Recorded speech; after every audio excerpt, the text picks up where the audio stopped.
Right, of course, because I should know who that is. I don't care what you think. I'll tell you something that rubbed me right. Felger and Maz on 98.5 The Sports Hub. Bruins and the debut of James Higgins, and they backed into the playoffs. Playing some lousy hockey, frankly, but got in. The Celtics, another impressive win to close out an impressive year. That's on the board. Although Celtics fans somehow need more than that. Like that commentary doesn't cover it, I guess. I don't know. That's on the board. Red Sox have a really bad loss on Friday night, followed up with two good ones. So what's our temperature on the Red Sox right now? Right now, that's on the board as well. Mike Vrabel and Diana Rossini still a topic of conversation because the story is not going away. So whatever you want, 617-779-0985. Mark and Taunton on the Celtics. Go ahead, Mark. Hey, good afternoon, guys. First-time caller. So I'm going to talk a little bit about the Celtics, and this is Felger. That's for you, man. So I think for me you're full of crap because you talked bad about the Celtics in the beginning, okay? In the beginning, you talked bad about the Celtics. The Celtics were 2-11. You started talking bad about Missoula, started talking bad about the coaching staff, about them getting rid of a couple players, and now all of a sudden you're saying they're the best team, this and that. You're not making a very cogent point. I don't know. Were they really 2-11? No, in fact, not even close. No, after 13. Yeah, in the beginning? No, they weren't. They were Right, 6 and 7. They were bad. They were 6 and 7. But you see, they were bad. Even Brown was playing so bad that Felger, you were the first one to talk so bad about Brown. And all of a sudden, and I can go back 6 months ago. So wait a minute. They were playing bad, and we said they were playing bad. No, and you said, and you know what? And they weren't even supposed to get 40 wins. That's what came out of. Well, so I think you're just making up half of this because if you listen to the show, I bet them over 41.5 wins. I showed you the ticket. Right. I had them over the whole time. They were never 2-11, and they were playing poorly early. The game that they had against Utah where they shot 53s, we were all over them for good reason. Because when they play bad, then you say bad things. And then you play well, you say good things. But not in your world, not at the kids' table. It's just all platitudes. And if they don't play well, it's because they're hurt or the ref screwed them. And that's generally the way that it goes. They were 0-3. That was it. They did start slow. There's no question. But nobody said that they were that bad. No, and I just think you're making this up. In fact, I defended it. Gasper was the one who was kind of bailing ship. Remember Gasper early on? Like, what do you expect Brown to do if Derek White is playing the way he's playing? These guys, and I said, just hang on. Brown's going to prove himself. The team's going to you're jumping ship way too early. They were underachieving early because they're clearly capable of this. So, nice try. You can try again. James in Brookline. Go ahead, James. Hi, yes. Can you hear me? Not well, but go ahead. Is this better? Yes. So I wanted to make my case for Danny Ainge having his number retired, and maybe even possibly making it into the Hall of Fame. You've got to be kidding. Why? Why, James? His playing career being a big part of the 80s championships, getting rid of Antoine Walker, even though it was unpopular at the time, getting Ray Allen James, attack Kevin Garnett. Yeah, put him up there. I'm sorry. I'm going to cut you off. Put him up there. You put everyone else up there. What's the diff? You put sixth men up there. You put guys that have never made an all-star team up there. You put guys, again, that didn't even start for you up there. So go ahead. Put them up there. Please. You made a mockery of that thing a long time ago. He made one all-star team as a player. What's this guy talking about? Cedric Maxwell, who I love to death, I just say this as an example, made none. Cedric Maxwell was never an all-star. He was obviously a finals MVP and a great clutch player, but you put everyone up. So put Ainge up there. Go ahead. No one's going to know the difference up there. It's just another number. So that's what you've done with that thing. Wayne in Yarmouth on the golf. Go ahead, Wayne. Yeah, this is absolutely true. The American golfers are prima donnas. They can make $15-20 million in 4 years without winning a tournament.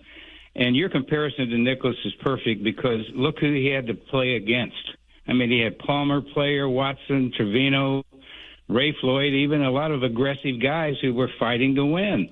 There's no comparison. And the bottom line is, this is why our American golfers do so poorly at the Ryder Cup now. Something like that. They're just prima donnas. And they are automatons. And so when they have to play team matches, they have no feel for it. It's not in their DNA. They do well in the individuals because it's just about them. And so they're back in their, they're back in their bubble when they get to that individual, the final day of the Ryder Cup, and they usually excel in that. But when they have to actually interact with other human beings, forget about it. Because they're just a bunch of automatons, the American golfers are. But I think the Europeans certainly have more, I think, juice and sandpaper to them, and I would trust more in a big moment. But I think the whole field is there's just no juice there when it comes to these golfers. I mean, the inability to close out tournaments.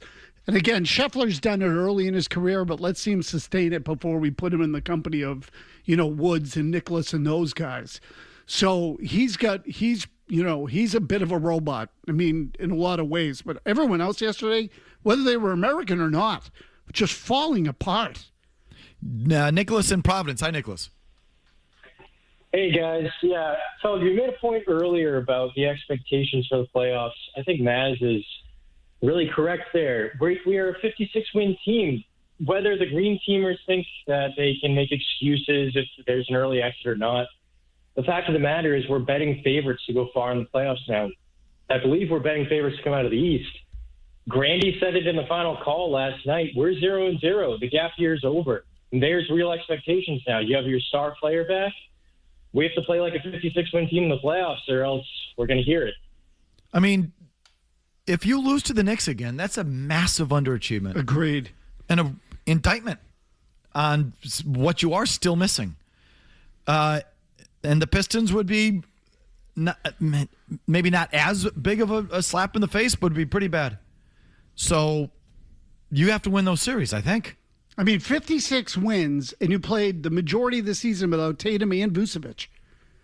So, now you should be... the expectation should be get out of the East. Yeah, that's how I feel now. Now it's different. That's all I'm saying. And I understand your point about Celtics fans will still find a way to weasel out of it.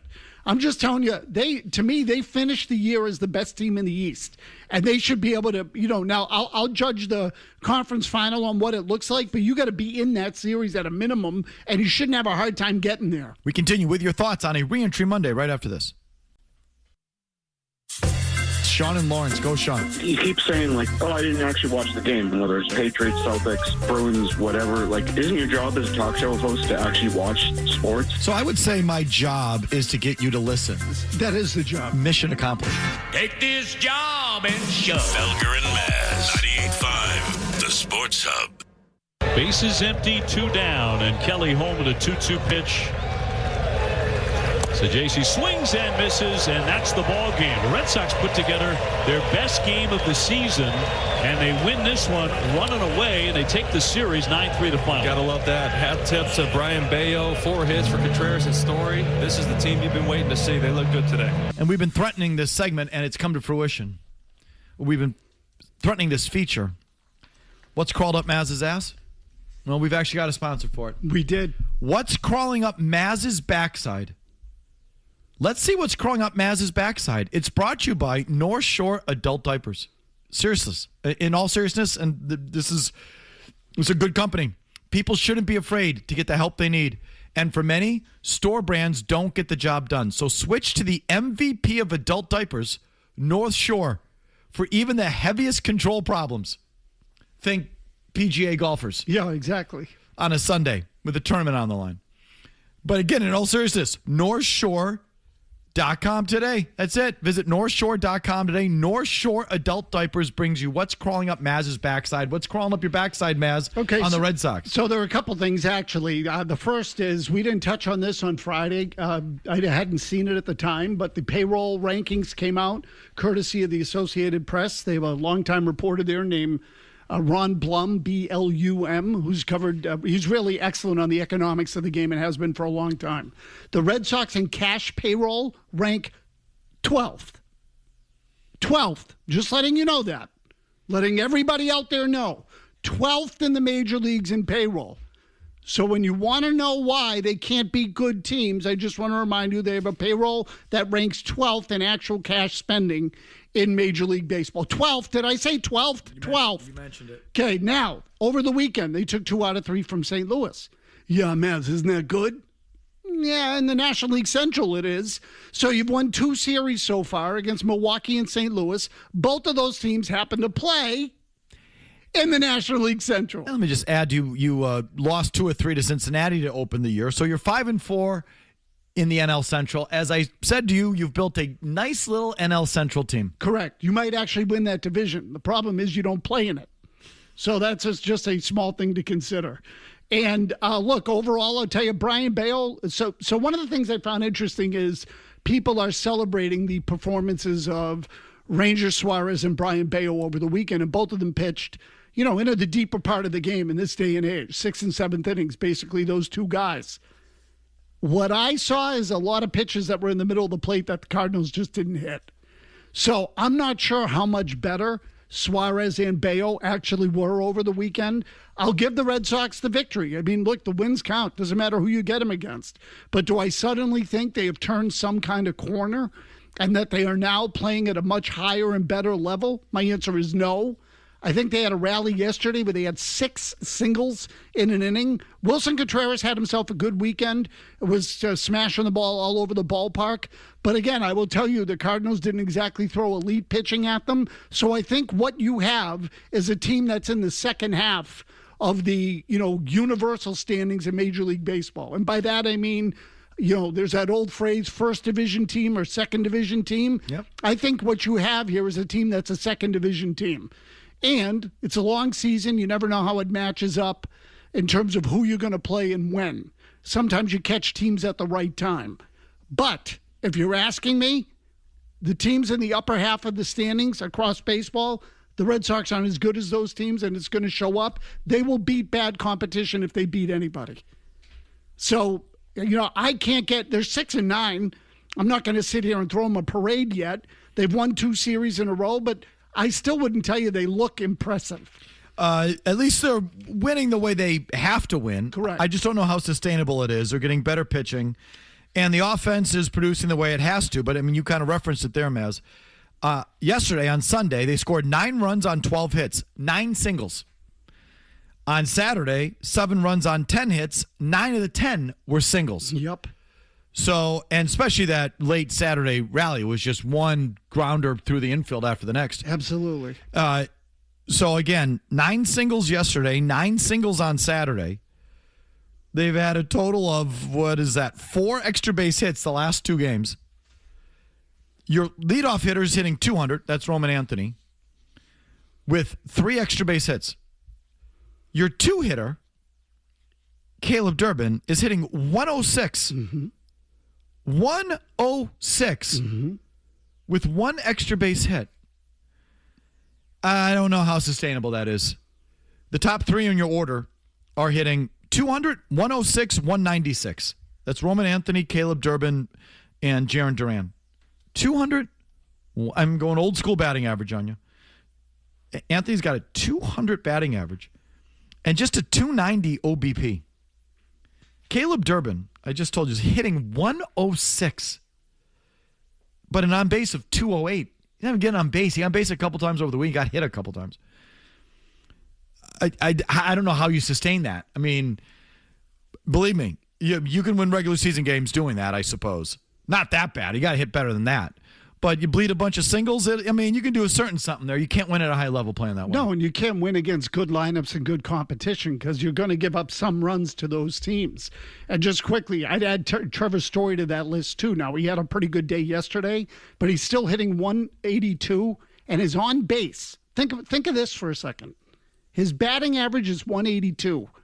His on base is 188. He has 21 strikeouts and 1 walk. 21 strikeouts and 1 walk. That is arguably the second most dangerous right-handed hitter in your lineup. You got no shot with that. You lost to Dustin May? Yep, Dustin May. Dustin May on Friday. 4 hits they had. 4 hits over 6 innings. In Dustin May's previous 2 starts, Maz, he allowed 13 runs on 17 hits and 7 1/3. Yeah. And don't forget who wasn't in the lineup Friday. Roman Anthony. Last year with the Red Sox, May had a 5.68 ERA. And he shoves him up your Maz's backside, brought to you by North Shore adult diapers for 6 innings? Yes. What the hell is that? Yeah, and again, you had that game. So the outfield thing is becoming a problem, too. And when I say the outfield thing, I mean the glut of left-handed hitting outfielders you have that led Alex Cora to put Roman Anthony on the bench Friday night because everybody has to play. What led him to keep him on the bench? How does he not? Roman Anthony did not get an at-bat in that Friday night game. How's that possible? You got me. I mean, again, he makes too much money for the manager's liking based on that sound you played earlier. I mean, it is. So this is a thing where, you know, they should have traded somebody in that group a long time ago. The easy and obvious choice is Jarren Duran. That was the one because nobody's going to take Yoshida with that contract. But Duran's got a couple of more years of control. The money's low.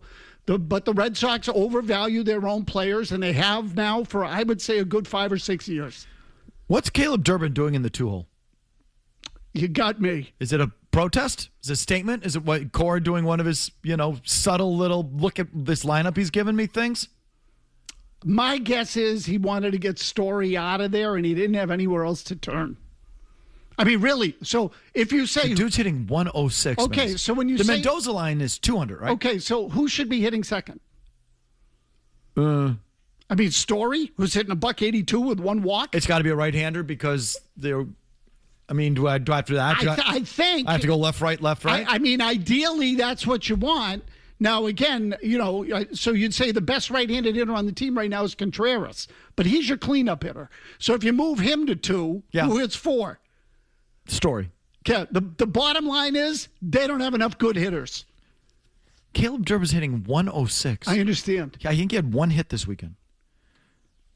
His OPS is his OBP is 208. His OPS is 335. Yes. That's got to be some sort of record. Yeah, I think it is. That is so bad. It is horrible. This is who they are.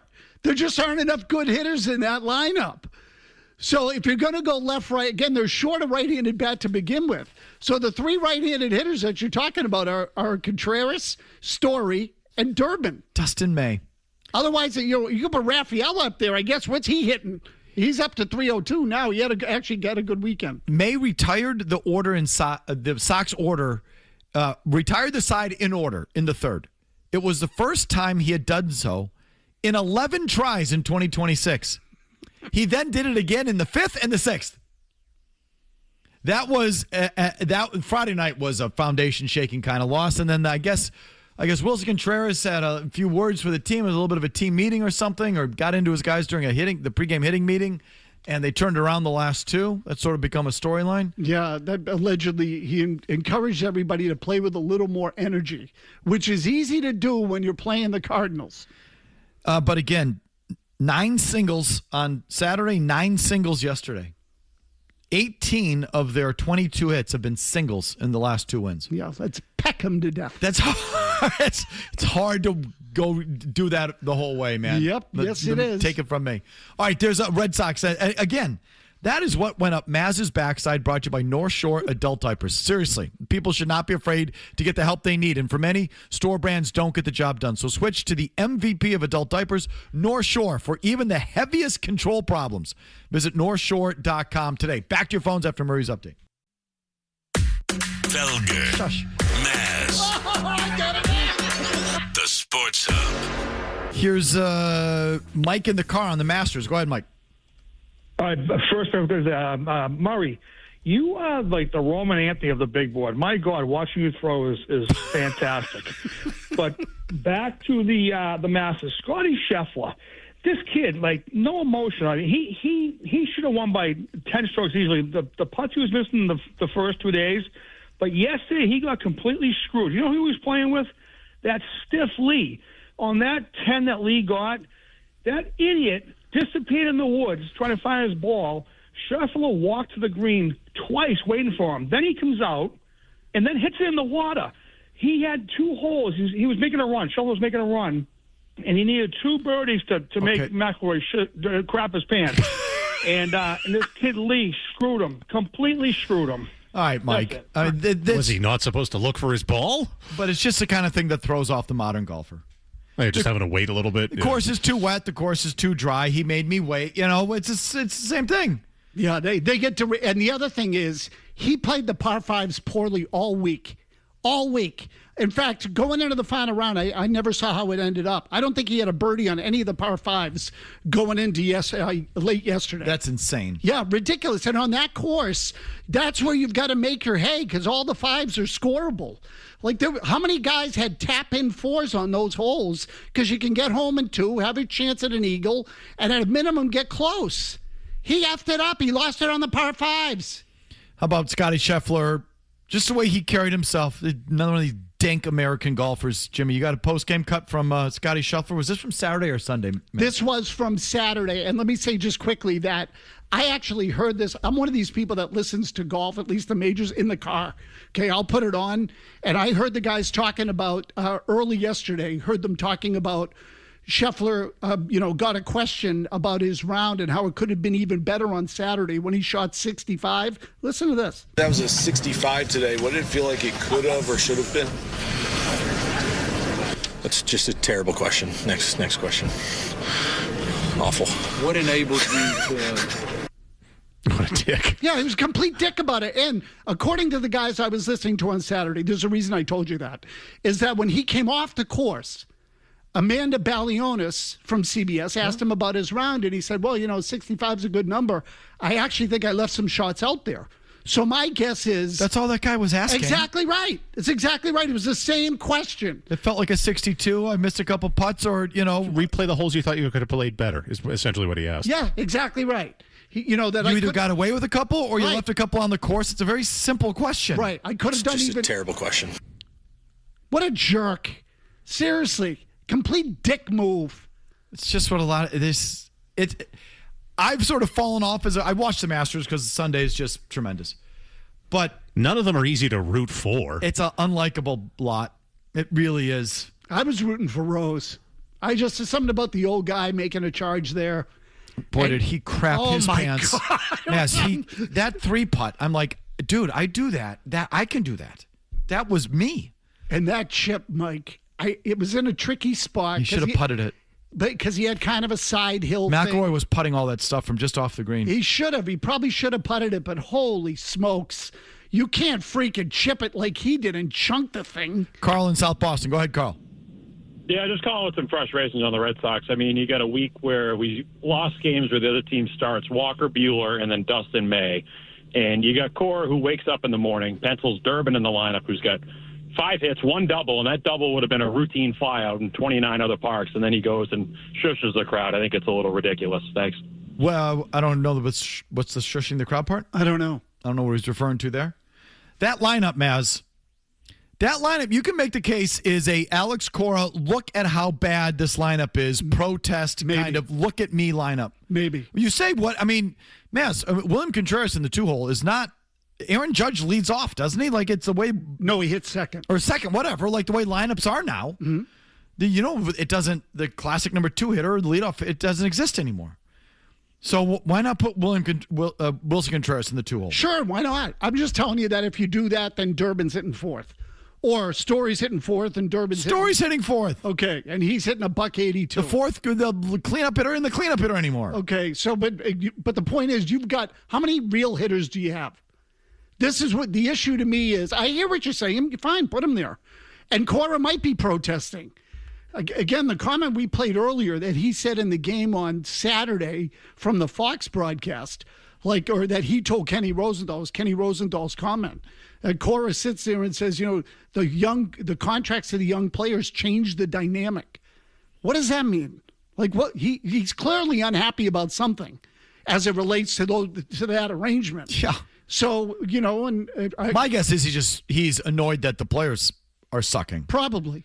And it's like, and he wonders, did the contract hurt matters? Maybe. Take away a little bit of the edge, that you've got your deal.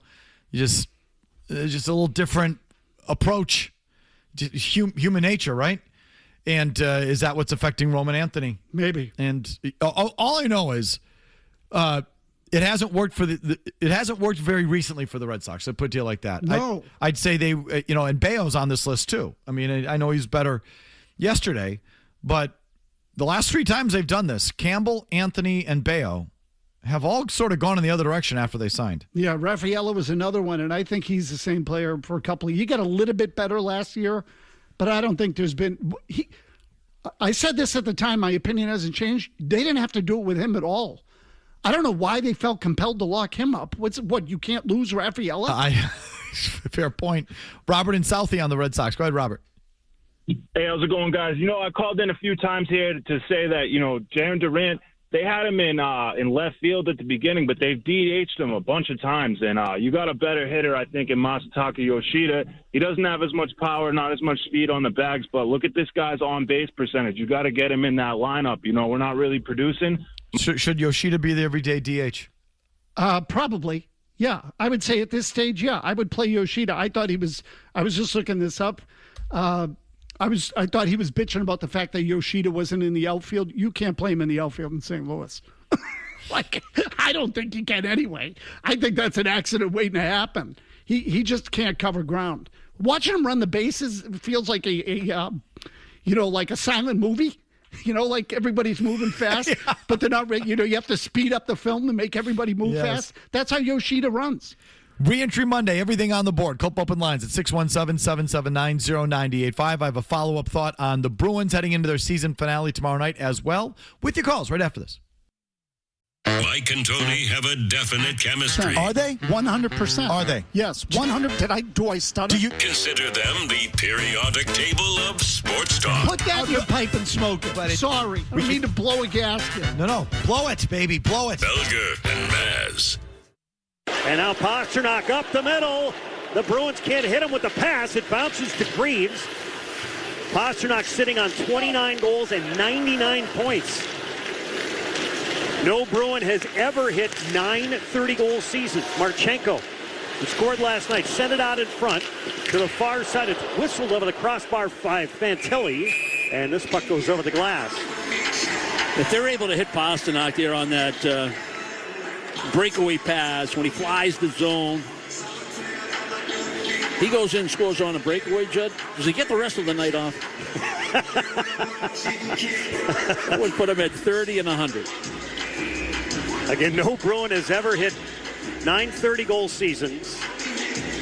And if he gets one more point, that would be 4 consecutive 100-point campaigns. The only 2 Bruins who have done that, Esposito and Orr. We're just admitting now, finally, it's in the open. Pasternak's just stat humping. Thank you for just bringing this to light, Brick and Judd. He's just stat humping. So just if you weren't paying attention there, that was a play early in the game, a minute and 10 seconds in. David Pastrnak flies the zone again. All he's been doing is flying the zone. Cherry picking, flying the zone. They're trying to hit him on these stretch passes to get these breakaways. And it happens a minute into the game, and Brick says, well, if he gets that one, you just sit him down, 30 and 100. No Bruin has ever had 9 30-goal seasons. I gave you the stat a couple weeks ago because they started to track this. If David Pastrnak gets 100 points, that'll be his 4th consecutive 100-point season. Most consecutive 100-point seasons by a winger in NHL history. Mike Bossy, 6. Guy Lafleur, 6. Yari Curry, 5. And if David Pastrnak gets another point, David Pastrnak at 4. One of those things is not like the other. Tied with Kucherov and Brett Hull. And if Kucherov just got a 100-point season, then he's gone to 5. I would assume that he did. Either way, we're just stat humping now, aren't we? And we're admitting it. Yesterday in that game, Bruins sat out about a half dozen of their regulars. Oh, yeah. McAvoy, Hampus, so their first D pair was out. Hampus, or their top 2 defensemen. Hampus Lindholm, Charlie McAvoy were out. Pavel Zacha was out. Arvidsson was out. Tanner Jeannot was out. David Pastrnak has played 76 games this year after playing the last 3 years, 82, 82, 82. Don't you think that's sort of a prime spot to sit him? Yes. Oh, definitely, 100%. It was over. Why is he playing? To get the 100 points or the 30 goals. Tomorrow night, completely meaningless regular season finale, unless you you're trying to manage that first-round opponent. Okay, you want to climb out of the 8 seed and avoid Carolina. They should. They should want to win that and play Buffalo. So it's either going to be Buffalo or a team from your division, Buffalo, Montreal, or Tampa, but probably Buffalo. Yeah. Over Carolina. I would want Buffalo over Carolina, too. Where I'm going to play all my guys? You going to play everybody tomorrow and sell out? No. They shouldn't, but they have an out by saying, well, look, now we have an opportunity to improve our seeding. Is David Pastrnak going to play tomorrow night because you want to draw Buffalo over Carolina, or is he going to play because he's a shameless stat humper and the team lets him do it? The second thing, yeah. Thank you. He's going to hump the stats. I mean, it's a cool stat. It's a list with integrity. Consecutive 100-point seasons by a winger. Bossy, LaFleur, Curry, Pastrnak. Cool. But that's what we're after now? No Bruin has had 9 30-goal seasons? I find that hard to believe, but I guess that's true. But this is what we're doing, so Pastrnak's going to play because of that. He hit the post Sure did. crossbar joint there. Turnaround shot. Was it the bar or did the goalie get with his shoulder shrug? I thought he hit the net. They kept saying bar. I thought the goalie gave him a little shoulder shrug and got it. I'll look again. It was hard to tell. Either way, this is like I'm talking to Celtics fans. Bruins fans don't care. They just totally let this guy do whatever he wants. And, you've been burnt by stuff like this in the past. I mean, not a totally apples to apples, and you certainly feel from a human level, Patrice Bergeron wanted to play that final game in 2019 in Montreal. His father was ailing, and you wanted to play in front of his family, but you had already set the regular season win record. You had you won the President's Trophy and set the NHL record for points. There was no reason to play Game 82 in Montreal that day, and Patrice Bergeron played Game 82 in Montreal that night and hurt his wrist or shoulder. Back. It was his back. Or his back was his back. And if memory serves, Pastrnak played that one too for some effing reason. So, boy, that season. But so here we are. David Pastrnak's probably going to play tomorrow, all because he has to get 100 points. Like, does anyone really care? No. Is that really important? No. I mean, look again. Historians will look at it because you punch up the list. That's what it says. Is there really a difference between 99 and 100? You understand what I mean? I understand exactly what you mean. Yeah, like we're just drawing the threshold there. Like, but at the end of the day, he basically did it again. Just stat humping. And watch him play. He's just constantly flying the zone. And they're trying to hit him on these breakaways. Just trying to get him his number. It's just so gross. And it's more frustrating than I'm the only one that seems to be annoyed by it. But either way, that was my second Bruins thought. The first Bruins thought was that James Hagan had his debut on last night, and he looked pretty good. I liked the way he looked. Not that he set the world on fire, but I liked his game. I liked the way he skated. You can tell he's a good skater. I liked the way he played along the wall in his own end. He had a couple little passes coming out of his own end, breaking the puck out of their end that I thought were just solid little plays.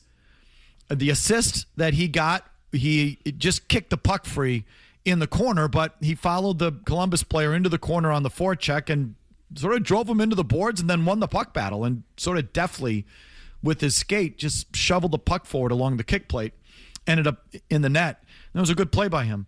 I thought the one-timer, you see the one-timer he had in the slot? I didn't. He sort of worked and he tapped his stick like, get it to me. He worked to find this opening. He's a left shot, so it was on the left side, and the way he was sort of positioned was like not ideally suited for a one-timer, and he really torqued himself and got himself in a good position to take a pass from, I can't remember who it was, and get off a really good one-timer. It was right in the goalie's chest. It wasn't close to a scoring threat, but it was a good way. It was a kind of a, you could just sort of tell. You could tell the kid can play. That's how he scored his first goal in Providence, was on a one-timer, and he launched it. So little snapshots. So, I mean, I just like the little plays. He made some little plays that I would think a young player with no experience, those are the plays he wouldn't make. He'd make some others that might grab your attention, but not the sort of little ones, and I sort of like what I saw. That doesn't mean, I don't know if he's going to make a difference. I don't know if he's still going to be exposed and have to be sat down. But, It was I sort of liked what I saw in that game.